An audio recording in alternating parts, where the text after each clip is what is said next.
مفتی صاحب یہ فرمائیے گا کہ لوگوں کو یہ ہوتی ہے کہ کوشش کی کسی طرح زکوٰۃ نکال دیں، جان چھوٹے ہماری، ہم کہتے زکوٰۃ دی، ہاں بھائی زکوٰۃ دے دی۔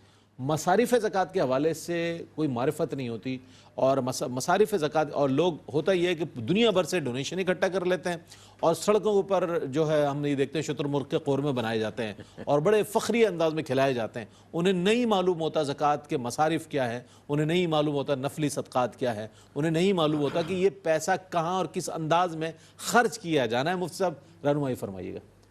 اعوذ باللہ من الشیطان الرجیم، بسم اللہ الرحمن الرحیم۔ جی پہلی چیز تو یہ ہے کہ زکوٰۃ کی ادائیگی کے لیے نیت شرط ہوتی ہے، لہذا اگر ہم نے نفلی صدقات دے دیے، کھانے وغیرہ کھلا دیے، بعد میں ہم کہیں یار ہم نیت کر لیتے ہیں زکوٰۃ کی، وہ ایسا نہیں ہے، اس سے پہلے ہونی چاہیے، نیت پہلے ہوگی۔ بعض لوگوں کے زیڈ اکاؤنٹ ہوتے ہیں، اس میں وہ زکوٰۃ علیحدہ کرتے رہتے ہیں، تو یہ بھی نیت ویلڈ ہوتی ہے، لہذا آپ نے پیسہ علیحدہ رکھا لیکن دیتے ہوئے یاد نہ رہا، یا کسی کو وکیل بنایا، اسی زیڈ اکاؤنٹ سے نکال کے وکیل بنا دیا، اس وکیل نے دیتے ہوئے زکوٰۃ کی نیت نہیں کی، یہ ادا ہو جائے گا، یہ اولاً ہے۔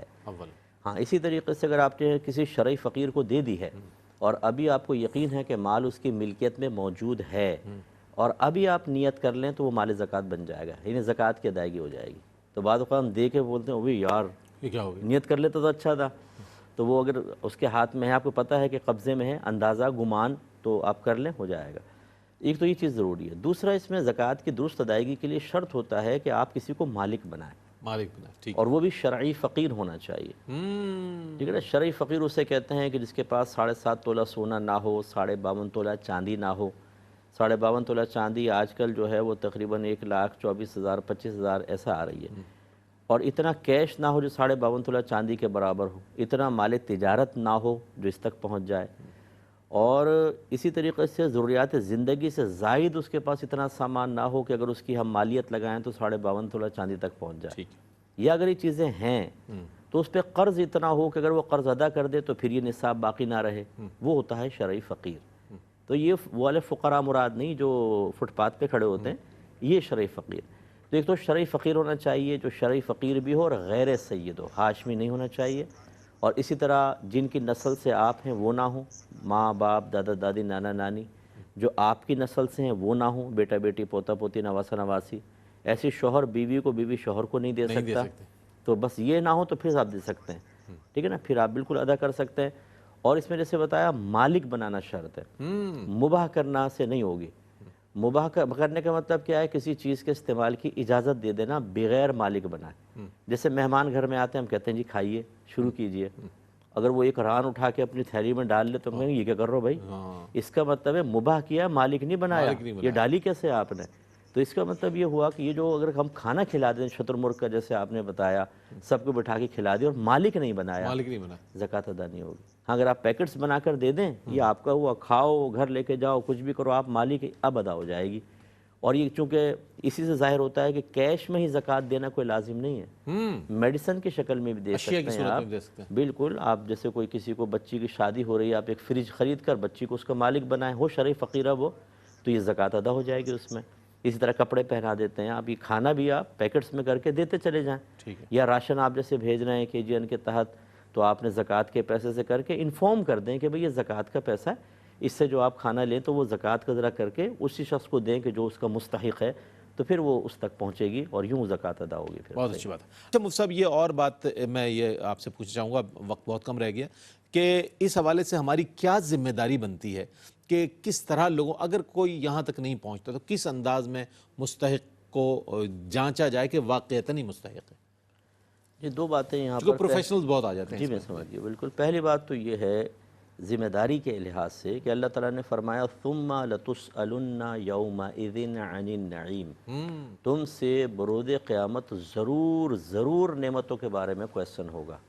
یہ ہمارے ہاں ہم صرف پڑھتے ہیں نا، تو اس میں لام تاکید بانون تاکید ثقیلہ ہے، یعنی دوہری تاکید مستقبل میں۔ ایک تو یہ کہ آپ آئیے گا، ضرور آنا ہے آپ نے، مؤکد کلام، پختہ کلام، سختی ہے اس کلام کے اندر۔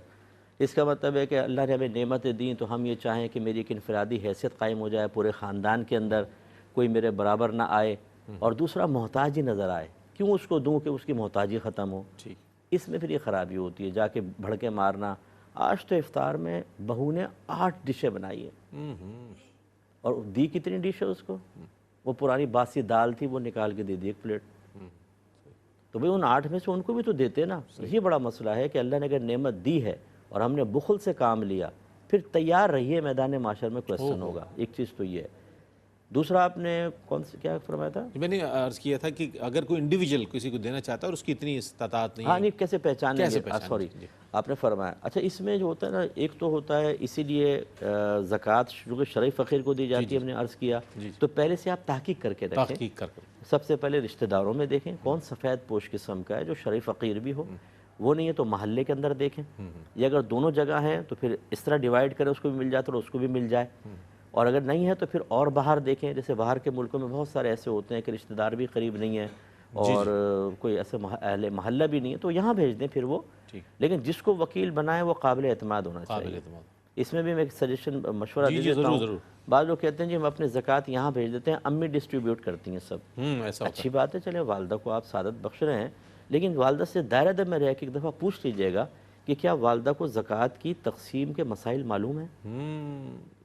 اب ہوتا یہ کہ ماسی کو دی اور 4 گھنٹے زیادہ کام کروا لیا، تو آپ نے تو زکوٰۃ دے کے کیش کر لی نا زکوٰۃ. ایسی اگر آپ زکوٰۃ ادا نہیں ہوئی، نہیں ادا تو ہو جائے گی، گی. ادا ہو جائے گی، لیکن زکوٰۃ سے اپنے تمام منافع دور کر لینے چاہیے. اس میں خرابی پیدا ہوتی ہے بہت زیادہ. اور اسی طریقے سے اگر آپ نے کسی کو دیا رشتہ دار کو، اب وہ ہماری تعظیم کرے، وہ کھڑا ہو ہماری تعریفیں کرے. ہم جائیں تو پہلے چائے پلاتا تھا، بسکٹ بھی ساتھ ہونے چاہیے، اور آئندہ زکوٰۃ نہیں دیں گے، کسی اور کو دے دیں گے. یہ جو ہے کہ آپ زکوٰۃ کو ہم یہاں کیش کر رہے ہیں، اس میں ادا کرنے والی کی تو ادا ہو جائے گی، لیکن وہ وکیل نہ اپنی باطنی اصلاح کر سکا ہے، نہ اسے قلبی احوال پر اطلاع ہے، نہ وہ باطنی گناہ جانتا ہے، نہ وہ نیتوں کو درست کرنے کے اس کو آداب معلوم ہے، نہ شرعی مسائل. تو بہرحال ایک تو یہ ہمیں پہلے سے لسٹ بنانی چاہیے، جاننا چاہیے. دوسرا یہ کہ اگر اجنبی ہے کوئی تو پھر اس میں غالب گمان ہوتا ہے. آپ دل سے سوچیں، ظاہر اس کا دیکھیں، دل گواہی دے تو اس کو دے دیں. اور اگر اس میں رانگ نمبر ہو گیا انشاءاللہ آپ کی زکوٰۃ ادا ہو جائے گی، جبکہ آپ نے دل سے پہلے کویسچن کر لیا تھا اچھی طرح کہ یار یہ ہے کہ نہیں. ہاں ایسے کویسچن نہ کریں کہ اس کی دل آزاری ہو. اس کو بٹھا کے آپ انٹرویو لے رہے ہیں، پورا کراس کویسچننگ کر رہے ہیں، تو بعض شریف و نفس قسم کے ہوتے ہیں، ان کی ایگو ہرٹ ہوتی ہے، ان کی عزت نفس مجروح ہوتی ہے، تکلیف ہوتی ہے. اس لیے آپ کو حیرت ہوگی، آپ کو تو نہیں، خیر پبلک کو کچھ حیرت ہوگی. آپ تو مسائل ماشاءاللہ کافی حد تک جانتے ہیں کہ فقہاء نے فرمایا کہ اگر آپ کسی کو زکوٰۃ دیں اور آپ کو یقین ہے کہ زکوٰۃ کہنے کی وجہ سے دل آزاری ہوگی تو اس کو عیدی، گفٹ، تحفہ کہہ کر دے دیں، تو انشاءاللہ ادا بھی ہو جائے گی اور اس کی دل آزاری بھی نہیں ہوگی. بہت شکریہ ڈاکٹر مفتی صاحب، آپ تشریف لائے اور